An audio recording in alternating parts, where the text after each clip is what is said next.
Hello दोस्तों।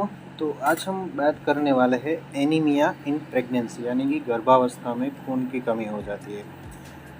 जाहिर सी बात है कि गर्भावस्था में बच्चे को भी न्यूट्रिशन चाहिए और मदर को भी न्यूट्रिशन चाहिए, तो उस वजह से जो रिक्वायरमेंट है वो बहुत ज़्यादा बढ़ जाती है। तो उस वजह से महिला को खून की कमी हो जाती है। तो आपने देखा होगा कि पहले महीने से लेकर 9 महीने तक, जब तक डिलीवरी नहीं होती तब तक उसको आयरन, फोलिक एसिड की दवाइयाँ चालू ही आप डॉक्टर्स रखवाते हैं ताकि खून की कमी ना हो जाए।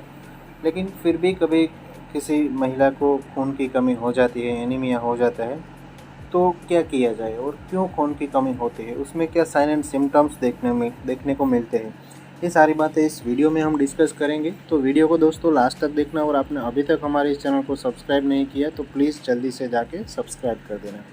तो सबसे पहले जानेंगे causes of anaemia in pregnancy, यानी कि प्रेगनेंसी में, गर्भावस्था में जब खून की कमी हो जाती है तब क्या कारण हो सकते हैं। तो उसके मेनली 3 कारण हो सकते हैं। एक तो है एरिथ्रोसाइट का प्रोडक्शन है वो कम हो जाना। एरिथ्रोसाइट का मतलब होता है आरबीसी, लाल रक्त कोशिकाएं होती है, उनको एरिथ्रोसाइट्स भी बोला जाता है। प्रोडक्शन कम हो जाना, या तो फिर आरबीसी का डिस्ट्रक्शन हो जाना, किसी भी वजह से, कोई बीमारी के चलते या फिर कोई किसी भी कंडीशन में जो आरबीसी है, लाल रक्त कोशिकाएं है, वो टूटने लगती है। या तो फिर आरबीसी लॉस, यानी कि कोई इंजरी की वजह से, कोई ज़्यादा ब्लीडिंग हो जाने की वजह से जो आरबीसीज होते हैं वो कम हो जाते हैं शरीर में, तो उस वजह से खून की कमी हो जाती है। जो प्रोडक्शन कम होता है तो मेनली इसके 3 रीज़न होते हैं। जो पहला होता है वो आयरन डेफिशिएंसी, यानी कि शरीर में आयरन की कमी। दूसरा है वो है फोलिक एसिड की कमी, और तीसरा वो है विटामिन B12 की कमी। ये तीनों कंपोनेंट ऐसे हैं, ये तीनों जो न्यूट्रिशन से ऐसे है जो कि आरबीसी यानी कि लाल रक्त कोशिकाओं को बनने में मदद करती है। ये तीनों से ही लाल रक्त कोशिकाएं बनती है। तो जब इसकी कमी हो जाती है तो जो आरबीसी का प्रोडक्शन होता है वो कम होने लगता है, और आरबीसी का प्रोडक्शन कम होगा तो खून की कमी शरीर में दिखेगी। जो 90% anaemia in pregnancy is due to iron deficiency, इसका मतलब है कि 90% जो एनीमिया के केस होते हैं प्रेगनेंसी में वो आयरन की कमी की वजह से होते हैं। तो उसी वजह से डॉक्टर्स जो गर्भावस्था में महिलाओं को पहले महीने से लेकर 9 महीने तक, जब तक डिलीवरी नहीं हो जाती तब तक आयरन और फोलिक एसिड की गोलियां है वो चालू रखने के लिए बोलते हैं। आगे बढ़ते हैं हम और जानते हैं कि एनीमिया प्रेगनेंसी में जब होता है तो उसमें क्या क्या साइन एंड सिम्टम्स देखने को मिलते हैं, क्या क्या लक्षण दिखाई देते हैं, प्रेजेंटेशन कैसा होता है। तो जब एनीमिया होता है, खून की कमी होती है और प्रेगनेंसी है, तो उसमें उसके लक्षण में थकावट महसूस होना, कमजोरी लगना, भूख ना लगना, पेट अपसेट रहना, डाइजेस्टिव अपसेट रहना, नींद ना आना, जो हमारी पाल्पिटेशन होना। पाल्पिटेशन का मतलब होता है जो हमारी दिल की धड़कन है वो बहुत ज़्यादा तेज़ हो जाती है। और सीवियर केसेस में एडिमा भी होता है, यानी कि हाथों में, पैरों में सूजन भी होने लगती है सीवियर केस में।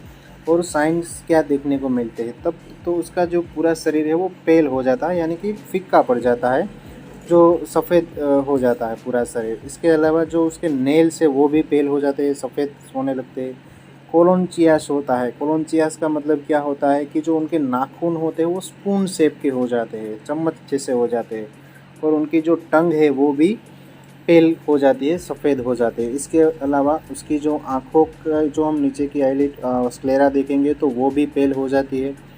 और इसके अलावा कुछ और सिम्टम्स भी देखने को मिलते हैं, जैसे कि ब्रेथलेसनेस, यानी कि सांस का फूलना। थोड़ा भी वो काम करेगी तो उसको बहुत ज़्यादा थकावट महसूस होगी और सांस फूलने लगती है। तो ये सारे जो लक्षण थे वो थे एनीमिया प्रेगनेंसी में जब होता है, खून की कमी होती है उसके।